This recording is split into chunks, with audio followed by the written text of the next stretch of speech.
Good afternoon and welcome to Granny Moreno's homestead. I want to talk to you a little bit about companion planting. Your plants are fussy. They like certain companions, and certain companions they really hate. So, first off, we'll start with potatoes and tomatoes. A tomato, nice, pretty, red, succulent. Potato, nice, white, sweet potato, white potato, red potato, whatever kind of potato you want. Do not ever plant them next to your tomatoes. Why? They kind of attract the same bugs, same pests, the same diseases. They don't make good companions. They look good together on the plate after they've been harvested, but they don't go together good as companions. How do I know? Well, learn by mistakes, trial and error. So what I did was, I get a bunch of notebooks. Every year, I get my notebooks and I begin to write down what I want to plant in my garden. I have what do you call that? Got little itty bitty lines in it. I draw up my garden plots on that. Now, there is an easier way to do this. There's a computer program for laying out your garden, and it will help you with your companion plants, those that you do not plant next to each other. It'll tell you what are good and beneficial plants to plant in your garden to help guard against bugs. But I don't have that because I don't even have a computer.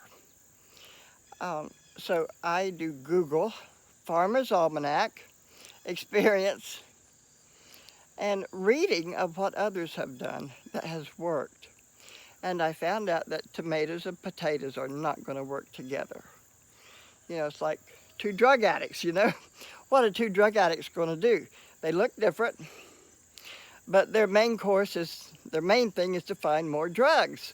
And they're going to find the drug dealer. So think of that funny, goofy thing I just said when you start to put your tomato plant right next door to your potato plant. Don't do it. Save yourself some problem and listen. Now there are plants that are actually good to put in between those rows. You can plant beans in between. You could plant peas in between them.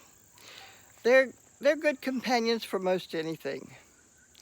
The cabbage family is like brassica, broccoli, cauliflower, collard greens. What's that pretty little ruffled stuff I like? Kale.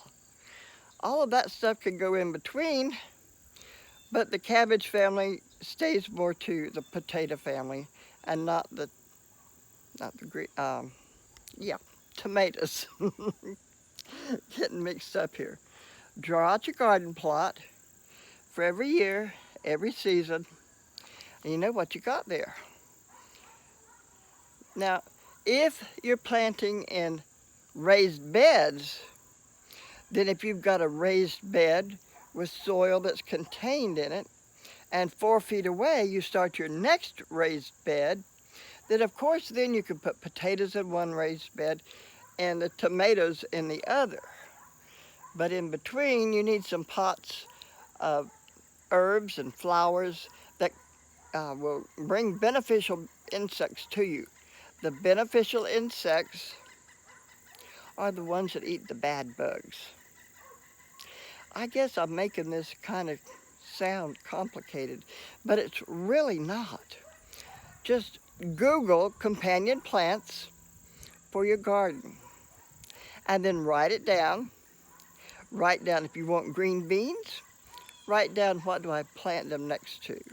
What's the best companion? What's the best herb? And that makes it really simple that way. Get your Farmer's Almanac. Cost a little bit more than it did a few years ago, but that's a good place to start. Next place to start is Google it. And the library. The library is a source of lots of information for beginning gardeners.